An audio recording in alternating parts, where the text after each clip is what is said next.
Fidèles de Ma Vie, Ma Santé, c'est un réel plaisir de vous retrouver encore aujourd'hui pour un nouveau numéro de cette émission. Le sujet d'aujourd'hui, c'est un sujet que vous connaissez assez bien, sinon vous avez entendu parler, parce que c'est un sujet qui tient les communautés à cœur et qui est soutenu par des firmes, par des sociétés, par des communautés, et même certaines personnalités ont fait de ça leur sujet de bataille. Si je vous dis que c'est la deuxième cause de mortalité suite à un cancer chez la femme, est-ce que vous devinez si c'est quoi? J'ajoute, une femme sur 9 sera diagnostiquée de ces cancers au cours de sa vie. Est-ce que ça vous dit quelque chose? Si pas encore, une femme sur 27 mourra malheureusement de ces cancers. Avez-vous deviné? J'ajoute un dernier élément. Sa lutte est symbolisée depuis quelques décennies par le ruban rose. Vous y êtes.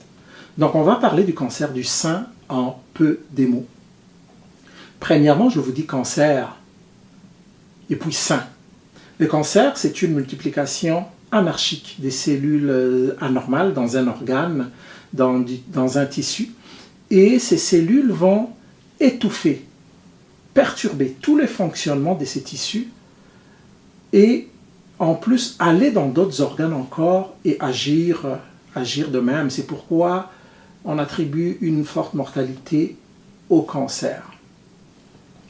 En partie, et pour une autre raison, parce que des fois le traitement est difficile ou pour certains cancers n'existe même pas.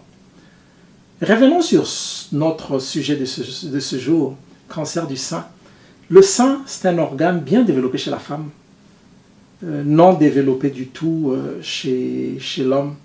Et chez la femme, le sein atteint sa maturité durant l'allaitement. Si je vous demandais, c'est quoi les facteurs de risque alors d'avoir un cancer du sein? Beaucoup penseraient plus à autre chose.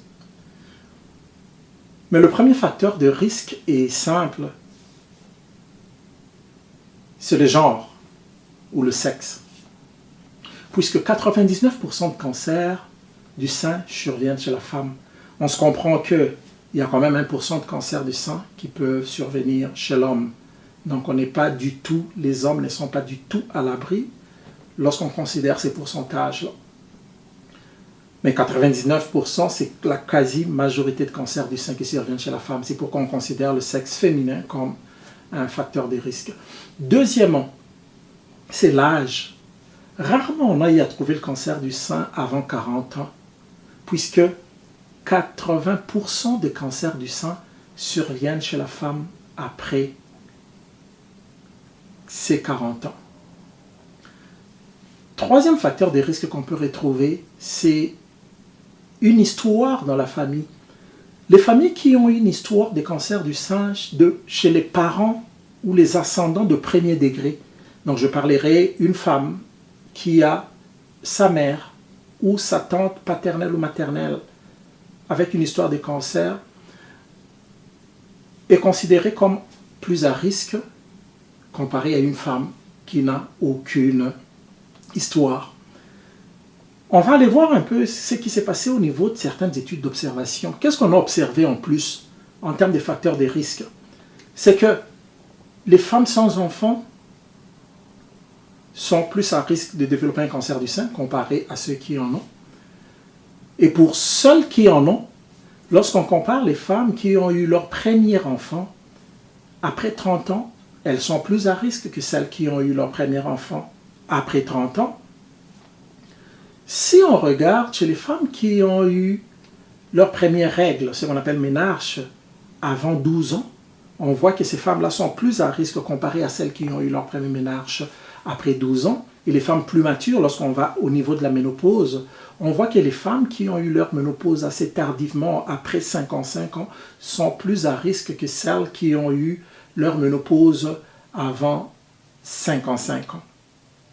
Un autre facteur de risque assez reconnu, c'est l'irradiation. Lorsqu'on est irradié pour une autre raison, Par exemple, une femme qui a déjà fait un cancer d'un autre tissu, qui a reçu la radiothérapie, parce que c'est de l'irradiation, aura plus de chances de développer un cancer comparé à une autre femme qui n'en a pas reçu.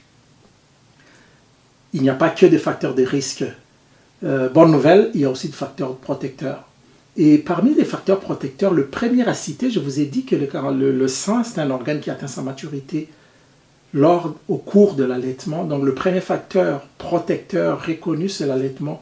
On a décrit peu de cancers de sein chez les femmes qui ont allaité comparé aux femmes qui n'ont pas allaité. Un autre avantage de l'allaitement pour celles qui hésitent encore à allaiter leurs enfants. Deuxièmement, chez les femmes qui ont eu leur enfant avant 30 ans, c'est un facteur protecteur puisque j'ai dit que avoir son premier enfant après 30 ans est un facteur de risque. Donc l'avoir avant 30 ans, c'était comme un facteur protecteur. Et aussi, le dernier facteur qui est reconnu aussi comme protecteur, c'est avoir eu la ménopause un peu plus tôt, avant 55 ans. Ça, ce sont dans l'ensemble les facteurs, un groupe des facteurs de risque, un autre groupe des facteurs protecteurs. Qu'en est-il du traitement? Qu'en est-il de la prévention? Lorsque le cancer se développe et il est déjà à un stade avancé, c'est ce qu'on appelle le pronostic pour la personne atteinte est quand même assez limité. C'est pourquoi la prévention trouve vraiment sa place. La prévention commence par quoi? La prévention commence par l'information et la communication. C'est ce que nous faisons. C'est que vous avez vu faire, sûrement que vous avez vu une femme que vous connaissez changer un profil sur un réseau social et mettre que je lutte contre le cancer du sein. Sûrement vous avez vu des personnalités politiques, des personnalités du sport, des personnalités dans le monde du showbiz dire clairement que nous faisons la lutte contre le cancer du sein. C'est avoir cette information et être informé et être informé de tout cela et avoir des bonnes informations. Ça, c'est déjà une première partie puisque lorsqu'on parle de cela, les personnes sont plus sensibilisées et les gens s'y mettent. Deuxièmement, c'est le dépistage. Comme je disais, le dépistage s'est fait chez les personnes qui ont des facteurs de risque. Donc, premièrement, ça va se faire chez les femmes.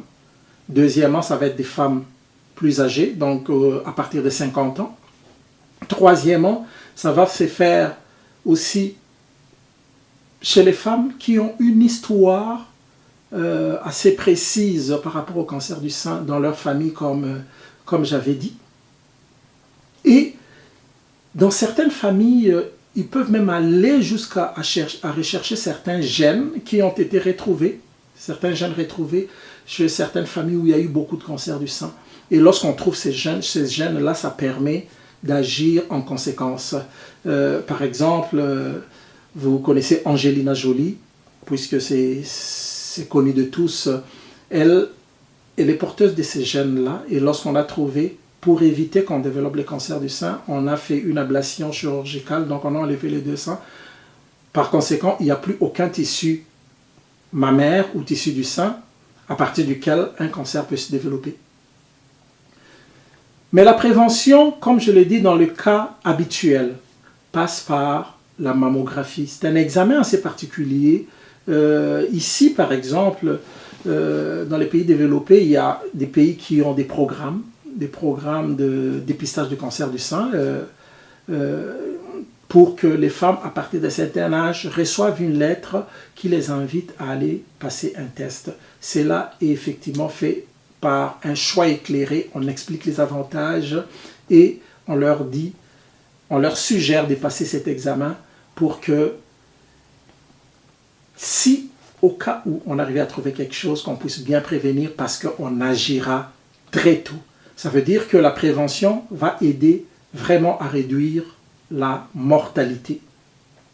Même si dans certains cas, vous savez, attendre un résultat peut toujours engendrer un stress, mais obtenir un résultat négatif par rapport à une maladie comme un cancer soulage beaucoup et permet aux femmes d'avoir encore une très bonne santé, non seulement physique, mais aussi psychologique.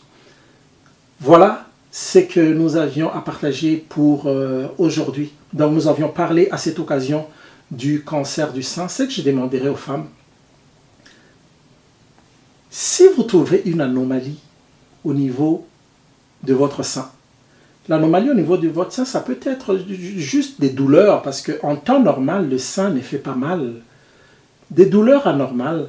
Si vous retrouvez une masse, une boule dans le sein, si vous retrouvez ou vous voyez une peau anormale au niveau du sein, consultez, parce que ça peut être déjà un cancer à un stade avancé. C'est pourquoi je vous suggère et je recommande fortement de prendre soin de vous, de prendre soin de vos seins, de prendre soin de votre santé, afin que nous luttons tous contre le cancer du sein et réduisons la mortalité due à ces cancers. Merci de nous avoir été fidèles encore aujourd'hui. Je vous laisse et à la prochaine. Au revoir.